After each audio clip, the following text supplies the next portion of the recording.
الحمد للہ رب العالمین والعاقبۃ للمتقین والصلاۃ والسلام علی امام الانبیاء والمرسلین نبینا وقدوتنا محمد بن عبداللہ وعلی آلہ وازواجہ واصحابہ ومن والاہ الی یوم الدین اما بعد اعوذ باللہ من الشیطان الرجیم وَأَذِّنْ فِي النَّاسِ بِالْحَجِّ يَأْتُوكَ رِجَالًا وَعَلَى كُلِّ ضَامِرٍ يَأْتِينَ مِنْ كُلِّ فَجٍّ عَمِيقٍ۔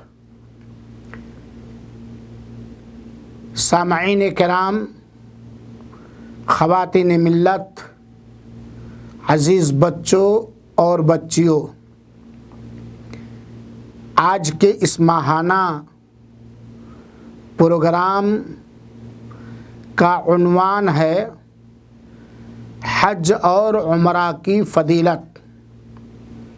اللہ تعالیٰ سے دعا ہے کہ رب العالمین تمام اہل ایمان، اہل توحید، مردوں اور عورتوں کو حج بیت اللہ کرنے کی توفیق اور استطاعت عطا فرمائے، اور حرمین شریفین اور ان کے خدام کی حفاظت فرمائے، اور جو لوگ اس سال حج پہ آ رہے ہیں اللہ تعالیٰ ان کے لیے حج کے ارکان و واجبات اور سنتوں کی ادائیگی میں آسانی فرما دے، اور ان کی ساری نیک عبادتوں کو قبول فرمائے اور انہیں حج بدل عطا فرمائے۔ حج کی فضیلت، عمرے کا مقام، یہ کسی بھی اہل علم سے مخفی اور پوشیدہ قطعا نہیں ہے۔ یاد دہانی کے طور پر موسم حج کی قربت کے پیش نظر فضیلت حج اور عمرہ کے سلسلے میں چند احادیث صحیحہ آپ حضرات کے کانوں تک پہنچانا چاہتا ہوں، اللہ قبول فرمائے۔ ہم اور آپ جانتے ہیں کہ قرآن کریم کی بیشتر آیتوں میں اللہ تعالیٰ نے حج کرنے اور حج کے اغراض و مقاصد اور حج کے مختلف انداز کے فائدوں کا ذکر فرمایا ہے۔ چنانچہ اللہ تعالیٰ نے سورہ حج کی آیت نمبر 27 اور 28 کے اندر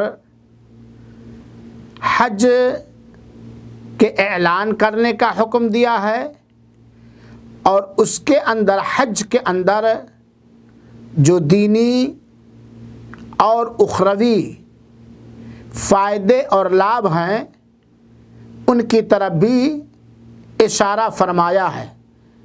ارشاد باری تعالی ہے وَأَذِّنْ فِي النَّاسِ بِالْحَجِّ، آپ لوگوں میں حج کا اعلان کیجئے، لوگوں تک حج کا پیغام پہنچائیے۔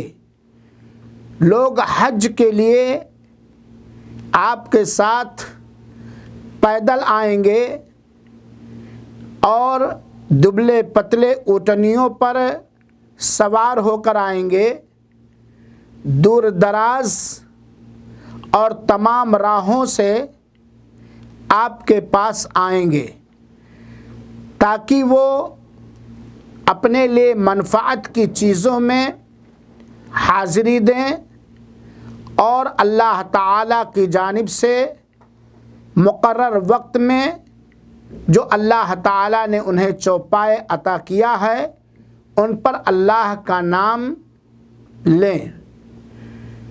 اور یقیناً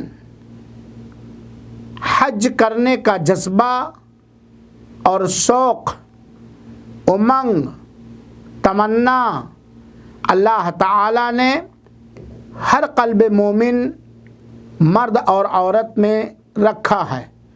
ہم میں سے کون ایسا ہے جو ایمان والا ہو، توحید والا ہو، جہنم اور اس کے مختلف عذاب سے ڈرتا ہو، جنت اور اس کی نعمتوں کا خواہاں ہو، اس کے دل میں حج کرنے کا جذبہ نہ ہو۔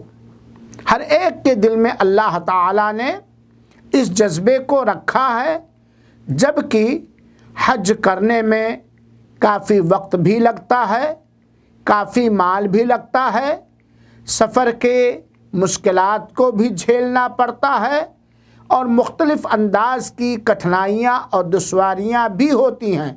اس کے باوجود ہر قلب مومن کے دل میں حج کرنے کا سچا شوق اور پیاری رغبت اور چاہت ہوتی ہے۔ اللہ تعالیٰ نے حضرت ابراہیم علیہ السلام کی دعاؤں کو قبول فرمایا اور حج جیسی عظیم ترین عبادت کا شوق لوگوں کے دلوں میں کوٹ کوٹ کر کے بھر دیا ہے۔ یہ اللہ کا احسان اور اللہ کا فضل ہے۔ حج اللہ تعالیٰ نے جو شریعت کے اندر حج کو اتارا، اس کے بہت سارے اغراض و مقاصد اور بہت سارے فائدے بھی ہیں۔ چنانچہ حج کے مقصدوں میں سے، غرض و غایت میں سے ایک مقصد یہ ہے کہ لوگ اپنے لیے دینی اور دنیاوی اور اخروی فائدے حاصل کرنے کے لیے حاضری دیں۔ یقیناً حج کے اندر دنیاوی جائز فائدے بھی ہیں، اور حج ہی کے اندر اخروی بہت بڑے فائدے ہیں، جن کو آپ ابھی کچھ منٹوں کے اندر سماعت فرمائیں گے۔ حج کا دوسرا مقصد ہے کہ لوگ اللہ تعالی کا ذکر کریں اس ارض مقدسہ کے اندر، اس پرنور سرزمین کے اندر لوگ اللہ تعالیٰ کا ذکر و اذکار کریں، اور جس طرح اللہ تعالیٰ نے شریعت کے اندر متعین کیا ہے اس شرف اور اس مقام کو حاصل کریں۔ حج کے اغراض و مقاصد میں سے تیسرا ایک اہم مقصد یہ ہے کہ لوگ اللہ تعالیٰ کے شعائر اور اللہ کے نشانیوں کی تعظیم کریں، اور یقیناً اسلام کے شرائع کی تعظیم یہ دل کا تقوی اور پرہیزگاری ہے۔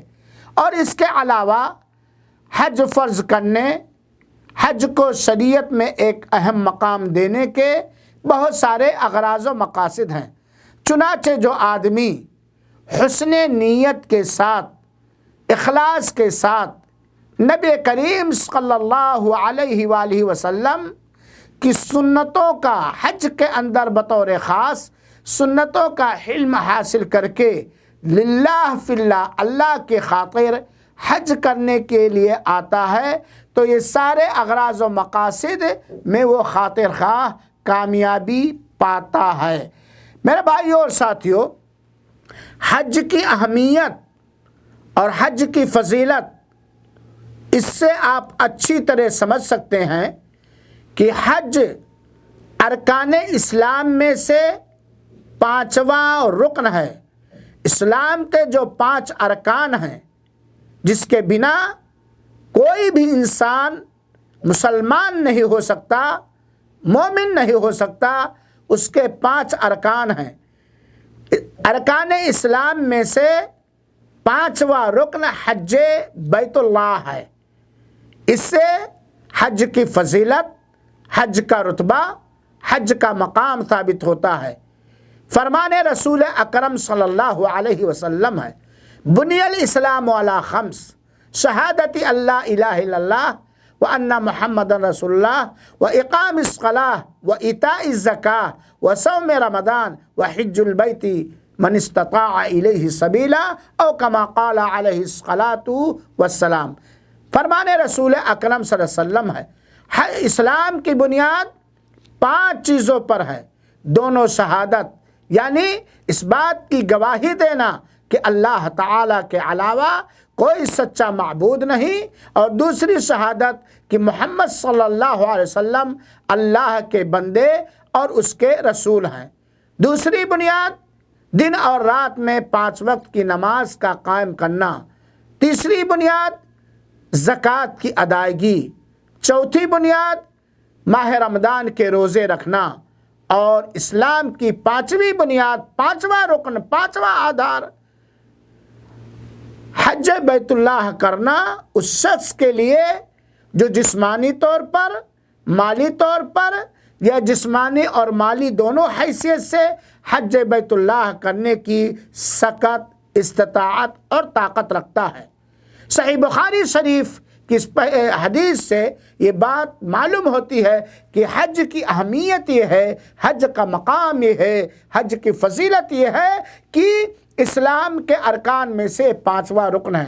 چنانچہ اگر کوئی شخص حج بیت اللہ کرنے کی طاقت رکھتا ہے اور اس کے باوجود جان بوجھ کر قصد و ارادہ کے ساتھ وہ حج بیت اللہ نہیں کرتا تو وہ اسلام کی ایک بنیاد کو، اسلام کے ایک رکن کو، اسلام کے ایک ستون اور کھمبے کو ڈھاتا ہے۔ چنانچہ اس موقع پر میں گزارش کرنا چاہوں گا آپ تمام سامعین کرام سے کہ اپنے نفس کو ٹٹولیے، اپنی طاقت کو آزمائیے اور دنیاوی حرص اور لالچ یا بخیلی اور کنجوسی کو دور پھینکیے۔ اگر آپ کے اندر حج بیت اللہ کرنے کی طاقت ہے، مالی طاقت، جسمانی طاقت، وسائل کی حیثیت سے طاقت، تو حج کرنے میں دیر نہ کیجیے، کیونکہ حج کرنے کی جیسے ہی طاقت ہوتی ہے فوراً حج فرض ہو جاتا ہے۔ یہاں تک کہ علماء نے کہا ہے کہ اگر کسی شخص کے اوپر حج بیت اللہ فرض تھا اور اس نے سستی اور لاپرواہی کی وجہ سے حج بیت اللہ نہیں کیا تو اور وہ مر گیا تو اس کے متروکہ چھوڑے ہوئے مال میں سے پہلے قرض ادا کیا جائے گا، وصیت ادا کی جائے گی، تجہیز و تکفین ہوگی اور اس کے مال میں سے حج بدل کروانا پڑے گا۔ میرے بھائیوں اور ساتھیوں، حج کی بہت ساری فضیلتیں ہیں۔ آئیے اختصار کے ساتھ ایک ایک فضیلت ہم اور آپ سنیں۔ نمبر 1، ظاہر سی بات ہے جو آدمی اللہ کی توفیق سے حج بیت اللہ کرنے کے لیے آتا ہے دنیا کے کسی کونے سے، تو وہ مسجد حرام، خانہ کعبہ کے اندر چند اوقات کی نماز کی ادائیگی کا موقع پاتا ہے، مسجد نبوی کی زیارت کرتا ہے اور اس کے اندر چند اوقات کی نماز کی ادائیگی کی فرصت پاتا ہے اور موقع پاتا ہے۔ سنیے، حرمین شریفین کے اندر اللہ اس کی حفاظت کرے اور اللہ اس کے نگہبانوں کو مزید اس کی خدمت کرنے کی توفیق عطا فرمائے، آمین۔ سنیے، مسجد حرام کے اندر، مسجد نبوی کے اندر نماز پڑھنے کا کیا اجر اور کیا ثواب ہے، کتنا عظیم مرتبہ ہے۔ جس خوش نصیب کو اخلاص کے ساتھ نبی کی سنت کے مطابق حرمین شریفین کے اندر نمازوں کی ادائیگی کا موقع مل جائے۔ مسند احمد کی روایت ہے، حضرت جابر بن عبداللہ رضی اللہ تعالیٰ عنہ روایت کرتے ہیں، اور علامہ البانی رحمۃ اللہ علیہ نے صحیح ابن ماجہ کے اندر حدیث نمبر 1163 کے تحت صحیح قرار دیا ہے۔ اللہ کے رسول اکرم صلی اللہ علیہ وسلم فرماتے ہیں، صلاۃ فی مسجدی، میری مسجد کے اندر، یعنی مسجد نبوی جو مدینہ کے اندر ہے، اس کے اندر نماز ادا کرنا افضل من 1000 صلاۃ فیما سواہ الا المسجد الحرام۔ مسجد حرام یعنی خانہ کعبہ مکہ میں جو مسجد حرام ہے، اس کے علاوہ دوسری مسجدوں سے 1000 سے زیادہ کے برابر افضل ہے۔ یعنی اگر کسی شخص کو اخلاص کے ساتھ اللہ تعالیٰ کی رضا کے خاطر مسجد نبوی کے اندر ایک وقت نماز ادا کرنے کا موقع نصیب ہو گیا تو اسے 1000 نماز کا اجر اور ثواب ملتا ہے۔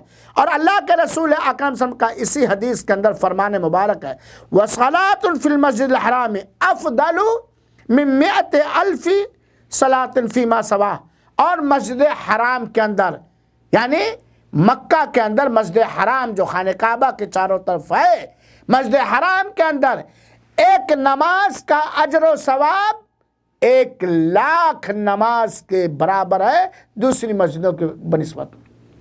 یعنی اگر اللہ تعالیٰ کی توفیق سے نماز کے سارے شروط اور ارکان و واجبات کا خیال کرتے ہوئے اخلاص نیت کے ساتھ للہ فی اللہ رضا الہی کی تلاش کے خاطر صرف اللہ کے لیے ایک وقت نماز ادا کی تو اسے 1,00,000 نماز کے برابر اجر اور ثواب ملتا ہے۔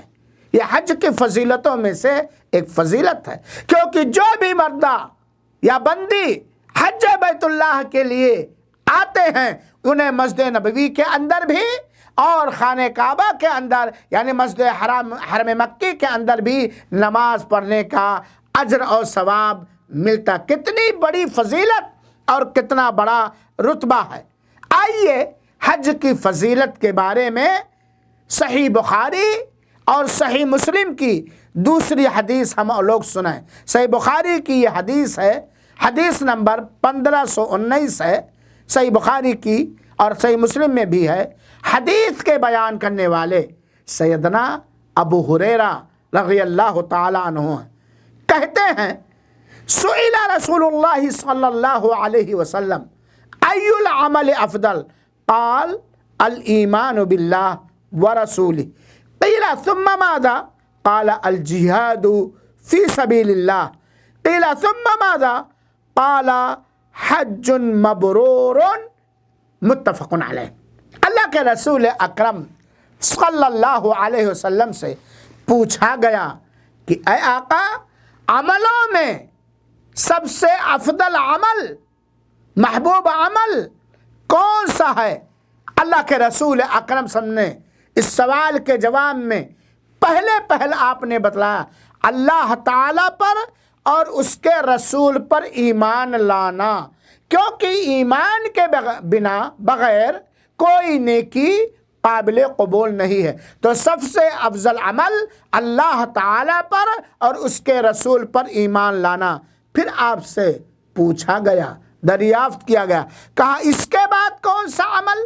اللہ اس کے رسول پر ایمان لانے کے بعد کون سا عمل سب سے افضل ہے؟ اللہ کے رسول اکرم صلی اللہ علیہ وسلم نے فرمایا اللہ تعالیٰ کی راہ میں، اللہ کی راہ میں یدھ کرنا، جہاد کرنا، یعنی اعلاء کلمت اللہ کے خاطر جہاد کے سارے اہداف، اغراض و مقاصد کو سامنے رکھتے ہوئے منہج رسول اکرم صلی اللہ تعالی علیہ وسلم کے مطابق جہاد کرنا۔ پھر آپ سے پوچھا گیا جہاد کے بعد کون سا عمل سب سے افضل ہے؟ اللہ کے رسول اکرم صلی اللہ علیہ وسلم نے فرمایا حج مبرور، حج مبرور، حج مقبول، ایمان باللہ اور بالرسول کے بعد، جہاد فی سبیل اللہ کے بعد۔ اس حدیث سے معلوم ہوا کہ سب سے افضل ترین عمل وہ حج ہے جو اللہ تعالیٰ کے ہاں قبول ہو جائے۔ سبحان اللہ، یہ حج کی فضیلت ہے۔ لگے ہاتھ ہمیں یہ بھی جان لینا چاہیے اور ہمیں کوشش کرنی چاہیے کہ ہم حج پر جا رہے ہیں، جسمانی مشقتوں کو جھیل رہے ہیں، وقت کو لگا رہے ہیں، مال بھی خرچ کر رہے ہیں۔ مقصد ہمارا اسلام کے 5ویں رکن کی تکمیل کر کے اللہ کی قربت حاصل کرنا، اللہ کی مغفرت حاصل کرنا، اللہ کی رحمت و مہربانی حاصل کرنا، اور ہماری چاہت ہے کہ ہمارا حج قبول ہو جائے۔ تو حج قبول کے چند چیزیں جان لیجئے۔ وہی حج قبول ہوگا جو پاک مال سے اور نبی کریم صلی اللہ علیہ وسلم کی سنت کے مطابق اخلاص نیت کے ساتھ کیا جائے۔ حج کے سارے ارکان، سارے واجبات نبی کریم صلی اللہ علیہ وسلم کی رہنمائی کے مطابق ادا کیے جائیں۔ دوران حج فحش گوئی،